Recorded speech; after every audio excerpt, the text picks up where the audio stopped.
Hello viewers of Cod Karnage, this is Jared at Subway, and today you guys are going to be watching me go 36-0 and actually win as a survivor, uninfected, which I think is really rare, and of course I get a MOAB with 36 kills and all that, so it's quite an interesting gameplay. Today I'm going to be talking about how to get better at infected and some tips and tricks to do better and not die and last longer and sometimes even win as survivor, because it has become very rare since they added the throwing knife on every class. The first thing you want to do is decide which map and gun you want to play with, and there is a priority. Like some of the game types are better for infected and some of them are better for the survivors, and the best would be the FMGs for the survivors, and the worst would be the Striker vs Juggernaut, because no matter what, that game mode is terrible. Like Striker vs Juggernaut, it just always ends badly. I've never seen somebody get a MOAB. I've never seen somebody last very long. It's just a shitty game type that you want to avoid at all costs. After that, when you're picking your guns, you want to vote for the maps that have FMGs first, and then Type 95 and PP90 would be close second. I'm not sure really which one I prefer. Type 95 is great for picking off people on long range maps, but PP90 can gun down a lot more people in close range combat, and it could make you last longer if you're the last one alive. So I'd recommend the PP90 if you're playing by yourself and you don't think that your teammates are going to probably last that long, but I would recommend the Type 95 if you're playing with some friends that actually know what they're doing, so all of you can work together to kind of pick them off at a distance, and it won't be left to just being you being engulfed by 17 zombies. As for my strategy on where I stay on a map, typically in the beginning of a match, I'll actually run around. Well, first of all, the first one infected, you don't want to mess with, like, because they have a gun.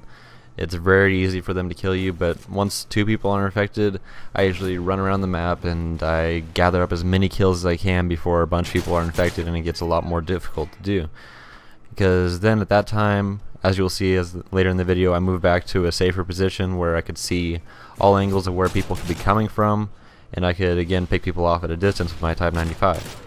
But for the love of God, please do not mistake this as getting in a spot. Never ever just get in a spot. Like, that's the worst thing you could do. The people up on top of the dome, like sitting up and trying to lay down and shoot people as they're coming up, they're gonna get throwing knives no matter what they do. Like, I've never seen somebody get very far doing that or actually win, because eventually your other teammate's gonna die and they're all gonna run up there from the other side and you're gonna be dead in no time. So basically you need to find an area that's open where you could actually run away from people if they're getting too close, because with the specialist bonus you could pretty much run the same speed as the zombies and then do a quick 180 turn if you're on high sensitivity and take them out before they're able to actually knife you.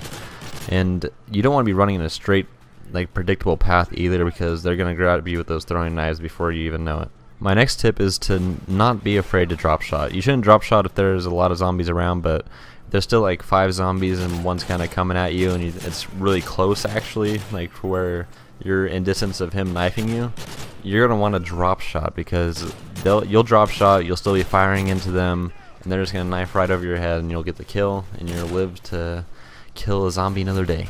Another thing that I don't think many people do is being aware of your minimap and where your teammates are. See, right now I know that I have a teammate to my left that's watching the dome door, so I'm free to watch these 2 alleyways coming down to me for as long as I want until the other teammate dies, or he warns me that there's somebody coming from that way. So effectively your teammates will become kind of meat shields, like, because they'll run out, they'll kill them, you just turn over and kill them. And as I said before, you can probably see that I'm now in a place where I can see every entrance to where I am and pick people off at a distance before they're getting into knifing range. But I still have to be moving around and watching out for the throwing knives that everybody's going to be tossing at this point, because they didn't want me to call on my MOAB. Well, that's all I have for tips, but since there's a Cod Karnage video, I will tell you guys a little bit about myself, my channel, and what I do. My name is actually Travis. Against popular belief, I'm not Jared. And no, I will not make you a sandwich and whatever, just suck my foot long. But I make commentaries practically every day, and they're usually about funny stories from my life, topics that are going on right now, or I'll give some tips and tricks now and then at things I'm good at, like Infected, which I've now posted. I think this is my 4th MOAB that I've put up from Infected, and I think I have a few more actually that I'm going to upload soon. And actually the score can't be shown in this video because one of them dashboarded, so it saved the game up to where the dashboard was, but it won't let me see the scoreboard. And I actually ended up 36-0. As you can see, there was a lot of people looking at me right at the end. I just thought it was kind of funny. If it would have gone for one more second, I guarantee I would have been dead. So it was pretty much down to the wire. Anyways, I hope you guys enjoyed and you can get some MOABs and Infected with these helpful tips I've given you. And I hope to see you guys around on my channel. Later.